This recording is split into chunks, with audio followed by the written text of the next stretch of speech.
Hello friends, स्वागत है आप सभी लोगों का इंटरनेशनल फ्लाइटों की आज की इस नई वीडियो में। आज की इस वीडियो में हम लोग जानने वाले हैं कि ट्रैवलर्स और फ्लाइटों से क्या क्या जरूरी खबरें सामने आ रही है।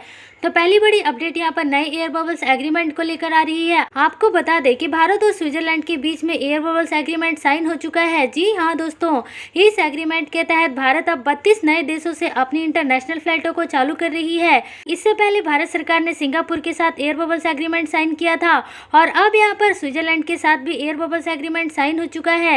यानी कि भारत से अब टोटल 32 देशों के लिए एयर बबल्स के तहत फ्लाइटें चालू हो गई हैं। अगली बड़ी खबर यहाँ पर WHO की तरफ से आ रही है। WHO ने अपने ट्विटर हैंडल अकाउंट से ट्वीट करके इस बात की जानकारी दी है कि जिन देशों ने भी साउथ अफ्रीका से अपनी अंतर्राष्ट्रीय उड़ानों को बंद कर दिया है वो पूरे तरीके से गलत है। WHO ने साउथ अफ्रीका का साथ देते हुए ये बोला है कि साउथ अफ्रीका ने ही नए कोरोना वायरस ओमिक्रॉन के पाए जाने की खबर सबसे पहले दी थी, लेकिन अब यहाँ पर जिन देशों ने भी साउथ अफ्रीका से अपनी अंतर्राष्ट्रीय उड़ानों को बंद कर दिया है वो पूरे तरीके से गलत है। WHO ने यहाँ पर ये भी जानकारी दी है कि ये सभी देश ट्रैवल रिस्ट्रिक्शन लगाकर अपनी अंतर्राष्ट्रीय उड़ानों को चालू करे। बात करें भारत सरकार की, तो भारत सरकार ने अभी तक अपनी अंतर्राष्ट्रीय उड़ानों को बंद नहीं किया है। तो यदि आप इस समय साउथ अफ्रीका में हैं और साउथ अफ्रीका से ट्रैवल करके यदि भारत में आना चाहते हैं तो आप आ सकते हैं, लेकिन भारत में आने के बाद आपको कुछ ट्रैवल रिस्ट्रिक्शन का पालन करना पड़ेगा। भारत सरकार ने किसी भी देश से अपनी फ्लाइटों को बंद नहीं किया हुआ है। अगली बड़ी खबर यहाँ पर ऑस्ट्रेलिया से आ रही है। आपको बता दें कि ऑस्ट्रेलिया की एयरलाइंस क्वांटस एयरलाइंस पूरे 10 साल के बाद भारत से अपनी अंतर्राष्ट्रीय उड़ानों को चालू कर रही है। तो यदि आप इस समय भारत में हैं और भारत से ऑस्ट्रेलिया जाना चाहते हैं तो आप क्वांटस एयरलाइंस की इन फ्लाइटों से ट्रैवल करके जा सकते हैं। क्वांटस एयरलाइंस दिल्ली से सिडनी के लिए सप्ताह में 3 दिन अपनी अंतर्राष्ट्रीय उड़ानों को चालू करेगी। अगली बड़ी खबर यहाँ पर सिंगापुर की तरफ से आ रही है। यदि आप भारत से सिंगापुर ट्रैवल करके जाना चाहते हैं तो सिंगापुर की एयरलाइंस के अलावा भारत की इंडिगो और एयर इंडिया ने भी अपनी फ्लाइटें चालू कर दी है। और इसके साथ साथ यदि आप ऑस्ट्रेलिया वाया सिंगापुर होते हुए जाना चाहते हैं तो भी आप सिंगापुर होते हुए ऑस्ट्रेलिया जा सकते हैं।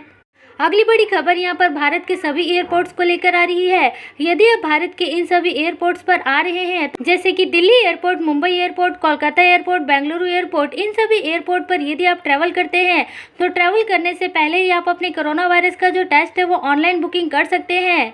आपको बता दें कि हर एयरपोर्ट्स पर कोरोना वायरस टेस्ट कराने का खर्चा अलग अलग है। जैसे कि यदि आप दिल्ली एयरपोर्ट से अपने कोरोना वायरस का टेस्ट करवाना चाहते हैं तो उसका RT-PCR टेस्ट कराने का खर्चा 500 रुपये है और रैपिड PCR टेस्ट का जो खर्चा है वो 3500 रुपये का दिल्ली एयरपोर्ट पर हो रहा है।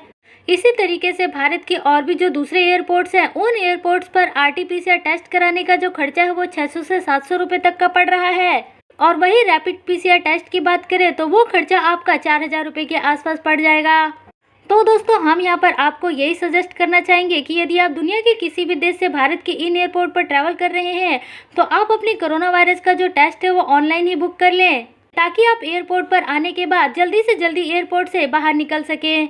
इसके अलावा अगली बड़ी खबर यहाँ पर अमीरात एयरलाइंस की तरफ से आ रही है। तो जो लोग भी अमीरात एयरलाइंस की फ्लाइट से ट्रैवल करके आ रहे हैं उन सभी लोगों के लिए अमीरात एयरलाइंस ने अभी भी इंश्योरेंस का ऑफर रखा हुआ है। जैसे कि यदि आप अमीरात एयरलाइंस से ट्रैवल करते हैं और ट्रैवल के दौरान यदि आप 30 दिन के भीतर कोरोना पॉजिटिव पाए जाते हैं तो ऐसे हालात में आपका जो भी मेडिकल बिल होगा, जो भी क्वारंटीन का खर्चा होगा या फिर और भी दूसरे एक्सपेंसेस होंगे तो उन सभी का खर्चा यहाँ पर अमीरात एयरलाइंस उठाने की बात कर रही है। आपको बता दें कि इस तरीके का इंश्योरेंस पॉलिसी अमीरात एयरलाइंस की तरफ से साल 2020 से ही लागू किया गया है और वो ऑफर अमीरात एयरलाइंस ने अभी भी जारी रखा हुआ है। तो दोस्तों, ये थी आज की अंतर्राष्ट्रीय उड़ानों से जुड़ी हुई बेहद जरूरी और काम की अपडेट। वीडियो अच्छी लगी हो तो इस वीडियो को जरूर लाइक करें और ऐसी और लेटेस्ट खबरों को यदि आप रेगुलर बेसिस पर जानना चाहते हैं तो चैनल को जरूर फॉलो करके रखें।